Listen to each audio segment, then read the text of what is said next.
박장문 보호자는 본인이 KBS 사장 선임이 대통령과의 대담에서 디올백 수수 정황을 잘 순화시켜서 표현한 것에 대한 보답의 맥락이다. 그렇게 생각하십니까? 그렇게 생각하지 않습니다. 예.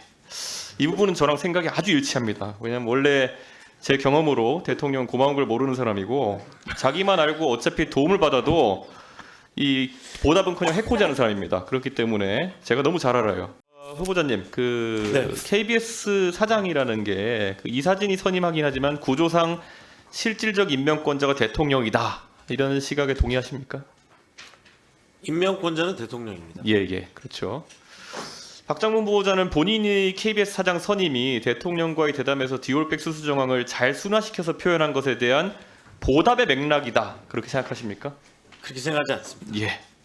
이 부분은 저랑 생각이 아주 일치합니다. 왜냐하면 원래 제 경험으로 대통령 고마운 걸 모르는 사람이고 자기만 알고 어차피 도움을 받아도 이 보답은커녕 해코지하는 사람입니다. 그렇기 때문에 제가 너무 잘 알아요. 그래서 그랬을 리가 없습니다.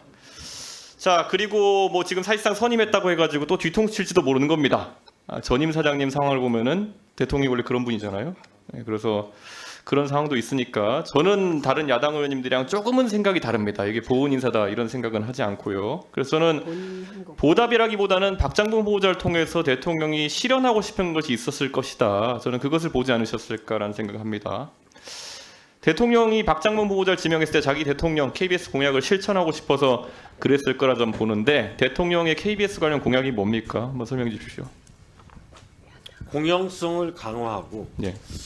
아마 수신료라든지 공영방송 운영과 관련해 갖고 예. 위원회를 만들어서 공영방송의 기능을 강화하겠다. 그런 내용이 있었던 걸로 뭐 혹시 기억하고 대선 때 유명했던 그 59초 쇼츠라는 걸 보신 적 있나요? KBS 때 한 거? 있습니다. 제가 모르는 상황. 예, 그게 KBS 관련 공약이었는데요. 먼저 뭐 지금 자료 보여주시는 것 같지만은 먼저 그 사극 대하 드라마 편성 같은 것들, 그러니까 공영성을 위해서 다른 방송사는 하지 못하는 것들 해라가 첫 번째 주문이었고, 네. 그 안에 보면은 국제 뉴스 같은 것들 사실상 편성을 좀 해야 된다. 다른 곳에서는 비용이나 이런 구조 때문에 하지 못하는 것들을 해야 된다. 이런 게 지적이 많았고, 그 다음에 또 이제 영상 아카이브 등을 통해 가지고 사실 사회에 보탬이 되게 하라. 이런 그러니까 공영성 강화를 기준으로 해가지고 공약들을 냈거든요. 네. 근데 이런 부분에 대해서 알고 계십니까?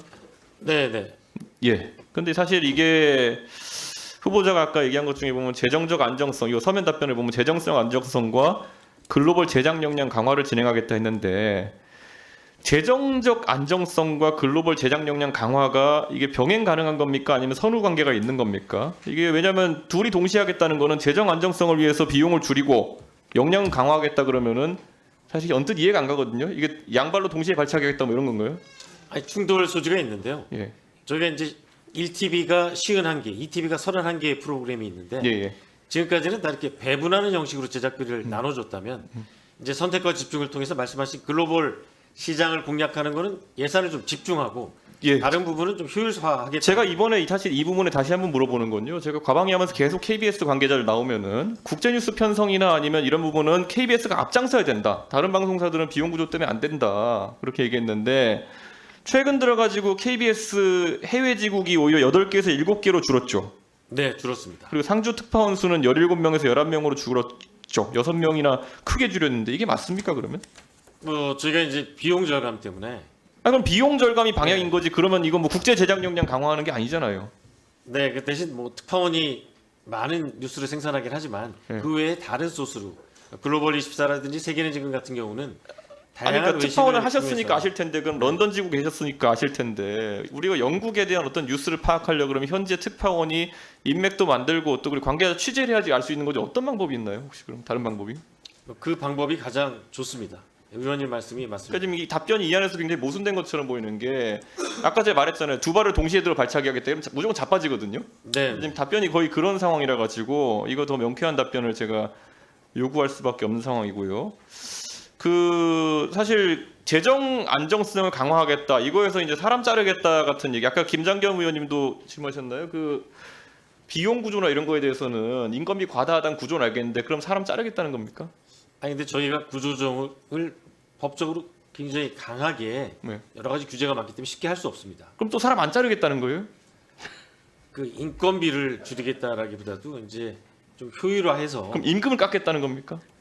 임금을 삭감하는 것 역시 이 노조와 협의를 해야 되기 때문에 쉽지 않은 그러니까 상황입니다. 제가 이게 사실 죄송하지만 전임 사장님께 똑같이 물었던 게 뭐냐면은 KBS 관계자가 여기 국회 나오면 계속 하는 얘기가 비용을 줄이고 컨텐츠 제작 역량 강화하겠다예요. 근데 그때도 제가 계속 물었거든요. 이거 어떻게 하겠다는 거냐. 그런데 답이 안 나오니까 KBS가 개선이 안 되는 겁니다. 사실 투자를 할 거면요. 오히려 이 자리에서 나 박장범의 KBS는 지금까지와 다를 것이고 컨텐츠 면에서 이런 경쟁력을 확보할 거기 때문에 오히려 돈을 더 쓰겠다.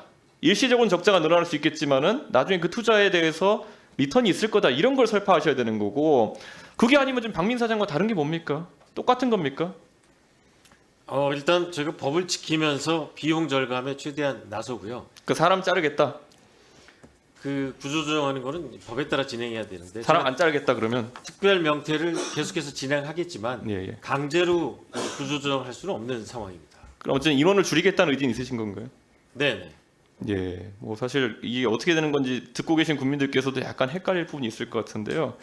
자, 제가 우선 그래서 아까 제 세 가지 공약 그 윤석열 정부의 3대 공약 중에서 그 오픈 소스 아카이브화하는 부분에 대해서 지금 KBS에서 KBS 바다라는 것을 운영하고 있죠. 네, 하고 있습니다. 이게 사실 오픈 소스 아카이브라서 제가 질문할 때마다 잘 운영되고 있다고 답변을 하는데 제가 한번 내용을 보겠습니다. 저런 KBS 바다라는 사이트가 있거든요. 그런데 우리가 KBS에 기대하는 거라는 거는 시사나 교양 측면에서 제작할 수 없는 것들, 다른 곳에서 쓸 수 없는 것들을 국민들에게 뭐 유튜브 크리에이터나 이런 분들도 그렇고 좀 저렴하거나 무상에 공급해가지고 2차 저작물을 만들어내는데 저 오픈소스 아카이브의 목적이 있는 거예요. 네. 그럼 기본적으로 자 우리가 검색해볼 만한 게 뭐가 있습니까? KBS가 정치부 취재를 많이 하니까 윤석열 이런 검색해보지 않겠습니까? 몇 개 나올 거라 보십니까? 네, 잘 모르겠습니다. 한번 보실까요? 윤석열 검색하면 0개 나옵니다. 오픈소스 아카이브에 윤석열로 검색하면 아무것도 안 나와요. 이준석 아무것도 안 나와요. 제가 뉴스 가치가 없는지 모르겠지만은 박근혜 하면은 전직 대통령 다 모아오는 영상이 하나 나오고요. 심지어 세월호 검색하면 아무것도 안 나옵니다. 그때 KBS가 세월호 취재하기 위해 가지고 세월호 상공에 헬기도 띄우고 그거 다 국민의 준조색격인 수신료로 띄운 건데 그 영상 자료가 왜 가치가 없습니까? 그 자료가 있으면은 그거는 꼭 우리나라 국민뿐만 아니라 전 세계 누구라도 그 참사에 대해서 기억하고 추모하는 영상물을 또 2차 제작물을 만들 수 있는 것이고 필요한데 왜 이런 게 안 올라가 있다고 생각하십니까? 일단 다른 자료는 많이 있는데 이게 혹시 사람과 관련된 사안이기 때문에 초상권 문제가 있는지 없는지 제가 그건 좀 아니 근데 따져봐야 KBS에서 되는데요. 사람 취재한 걸 우리가 보고 싶은 거지. 자 그럼 KBS 뭐가 많은지 제가 보여드릴게요. 다음 페이지 보시면 네. 고양이, 강아지, 바다, 나무 이런 거 되게 많습니다. 네, 사진이 가장 많은 게 고양이에요. 강아지하고. 그런데 고양이와 강아지 사진이 KBS가 특화된 부분입니까? 그러니까 저는 2차 저작물을 만드는 데 있어가지고 고양이와 강아지 사진, 바다와 나무 사진을 저렇게 많이 계셔놓고 박근혜, 윤석열, 뭐 이준석, 노무현, 뭐 정치인들의 그런 아주 근접 취재한 영상이라든지 이런 것들을 공개하지 않는 게 저는 이해가 가지 않습니다. 이 부분 어떻게 개선하실 생각 있으십니까? 네, 위원님 말씀대로 수요자가 저희가 국민들에게 서비스를 제공하기 위해서 만든 사이트니까요. 국민들의 니즈가 있다면 그렇죠. 그리고 이건 적극적으로 대통령 공약이었고 제공하겠습니다. 대통령 공약에서 이런 게 들어간 이유는 제가 공약 만들어서 잘 아는데 2차 저작물로 이거를 더 대한민국의 크리에이터들이나 아니면은 이런 영상 하시는 분들한테 도움이 되게 하라는 거거든요. 사실 언론사의 사회공헌을 위해서 이런 거 되게 많이 합니다. 예를 들어 신문을 만드는 업체들 같은 경우에는 조선일보나 한겨레 신문 이런 데 보면 명조체 무슨 뭐 결체 이렇게 다 서체를 공개하기도 하고요. 그걸 통해 가지고 또 다양한 인쇄물이 이런 거 만들어서 사회에 공헌하기도 하고요. KBS는 지금까지 수많은 영상 기자들이라든지 아니면은 또 제작하면서 PD들이나 이런 사람 노력으로 국민들에게 영상물로 이런 기여를 해야 되는 겁니다. 그런데 영상물을 공개하지 않고 지금 누가 찍었을지 모를 저런 고양이 사진 지금 뭐 강아지 사진 이런 걸로 띄워놓고 이거를 국회에 보고하면서 저희가 아카이브 사업 잘 하고 있습니다. 대통령 공약 잘 이행하고 있습니다. 이렇게 하면 사실 말이 안 되는 거거든요. 지금 KBS의 위상을 제고하겠다 그러는데 공정성과 공영성 이런 것들 거기서 사회 공헌성까지 넣어야 되는 겁니다.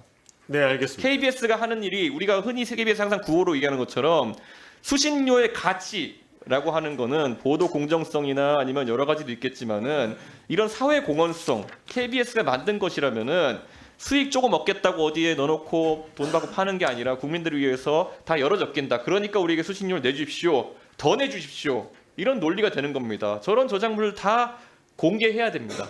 동의하십니까?